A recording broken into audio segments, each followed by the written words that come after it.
Iran, historically known as Persia, has a unique position at the intersection of law, politics, and Islam. Defined in the modern era by the 1979 revolution that dramatically altered the social and political fabric of the nation, modern Iran is a near-radical experiment infusing contemporary democratic institutions with fundamentalist Islamic theology. While the Iranian nation has notionally existed for only about a century, the Persian region has a millennia-spanning history. Medieval times saw the invasion of Persia by a series of Arabic caliphates, which ultimately saw the region's population be converted, often by force, to Islam. However, the homogenization of various tribal groups that occurred as a consequence of this invasion allowed the country to thrive during the subsequent Islamic Golden Age, allowing the region to retain its Persian identity. Many centuries later, Shah Ismail I facilitated mass conversion of the country from Sunni Islam to Shia Islam. As a result, modern-day Iran is the only Islamic country where Shia is the dominant sect. Since 1935, the country has officially been known as Iran.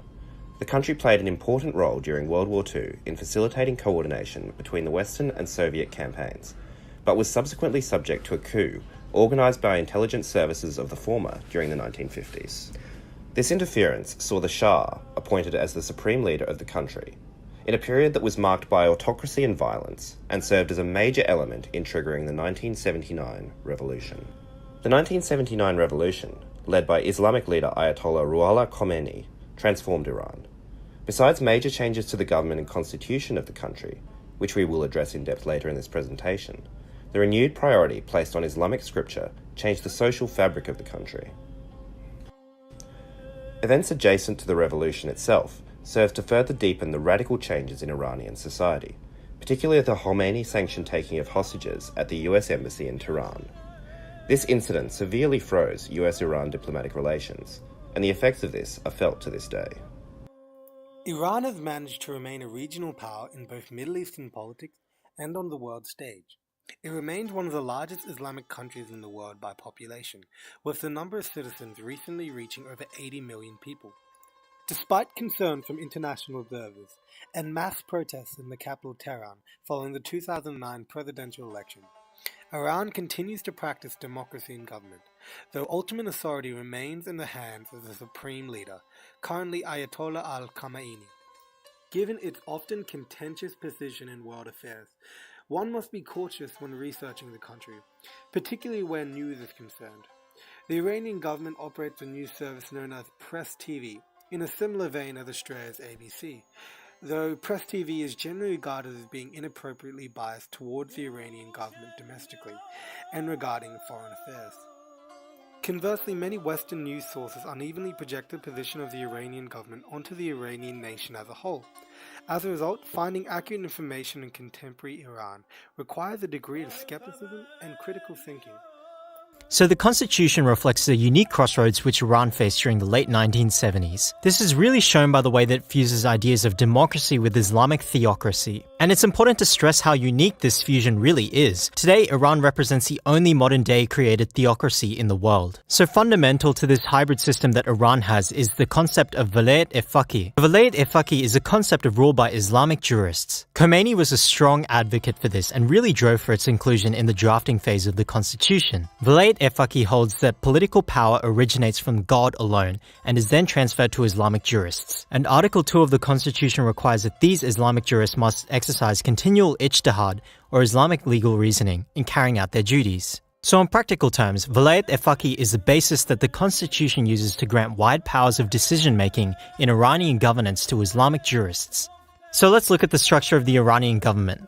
At the top of the apex, we have the Supreme Leader of Iran. Below the Supreme Leader, you have the branches of government that we all may be familiar with, including the legislature, executive, and judiciary. The interaction between the Supreme Leader and the government highlights Iran's push and pull between ideas of democracy by the people and Islamic theocracy by jurists. So for example, on one hand, the constitution itself was modeled after the 1958 French Constitution. And as such, many of the titles and concepts are borrowed from this, such as separation of powers and having the president as a leader of the executive. Furthermore, as per Article 6 of the Constitution, the president himself is elected by the direct vote of the people every 4 years. So there definitely exist democratic elements in the Iranian system. On the other hand, Iran's government is also extremely rooted in Islam. Each of the branches of government are established under the constitution as being guided by Islamic principles and are dominated by Islamic jurists. This includes the upper house of the legislature, which under Article 91 of the constitution is required to have 6 out of 12 of its members to be Islamic jurists. Furthermore, Iran's reliance on Velayat-e-Faqih has given rise to the meteoric powers of the supreme leader of Iran. So one extension of Velayat-e-Faqih is justifying the extreme powers given to the supreme leader. This is because he is the head jurist of the state and ensures the people of Iran are governed by God.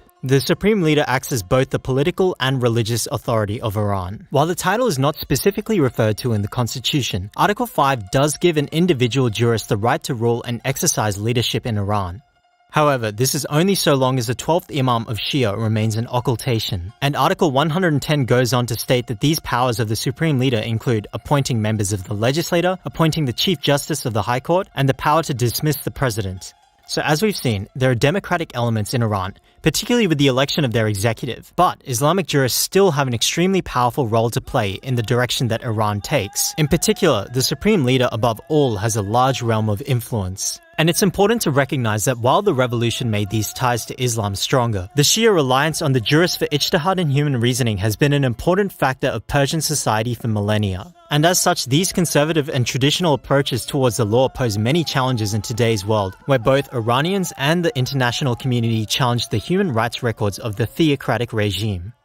In recent years, Iran has come under fire for its human rights abuses, particularly with the suppression of the rights to free expression and assembly. Firstly, it's important to note that Iran does have fundamental rights afforded by the constitution. These are detailed in Articles 19 to 42 and include the right to equality of Iranian citizens, women's rights, freedom of press and assembly, and even the presumption of innocence. However, these rights are only permitted if they do not contradict Islamic law. And in practice, this exception has been used by the Iranian state to justify various human rights violations. So most human rights groups agree that the 1979 revolution brought with it a more oppressive regime, and we don't have to look far to see evidence of this. For example, 12,000 individuals were executed in the period following the Iranian Revolution, and executions have continued to be common practice in Iran for decades, particularly against political prisoners, who are often affiliated with ethnic minority groups such as the Balochis and Kurds. In 2013, the Iranian Penal Code was revised to provide for capital punishment on a much broader range of offenses, particularly drug-related. And as a result, judicial killings remain in the hundreds per year. Apostasy, blasphemy, same-sex relations, and adultery all remain punishable by death in Iran. And punishments of amputation, flogging, and stoning are still prescribed by the Iranian judiciary. Furthermore, while presidential elections have had high turnouts in recent years, the process has been marred by setbacks such as the disqualification of all female candidates and the intimidation of journalists and student activists. So a common theme here that we can see is a denial of freedom of expression and assembly. Individuals in Iran that seek to exercise dissenting opinions face real threats of arrest, prosecution, and sanctions by the state. And this can manifest itself in other ways, such as censorship. Censorship often occurs both in the restricted content broadcasted by the media and the lack of access to internet. For example, common services such as Wikipedia, Facebook, and Twitter all face restrictions in Iran. Now, having said all this, there has been some positive progress in recent years for the protection of freedom of expression. This includes parliamentary amendments made in late 2017 that raised the bar for mandatory death sentences in drug-related offenses. Furthermore, over 80 political prisoners and women's rights activists were released in 2013. However, many still remain behind bars with poor access to healthcare, and much progress is still to be had. Iran's legal system serves as a distinct example of how Islamic law is incorporated into governments among burgeoning Middle Eastern nations, and consequently its influence and power is likely to become a subject of greater regional and global scrutiny. Despite this, Iran's broad authoritarian leadership and strong national identity is likely to support its robust system of law and government for decades to come.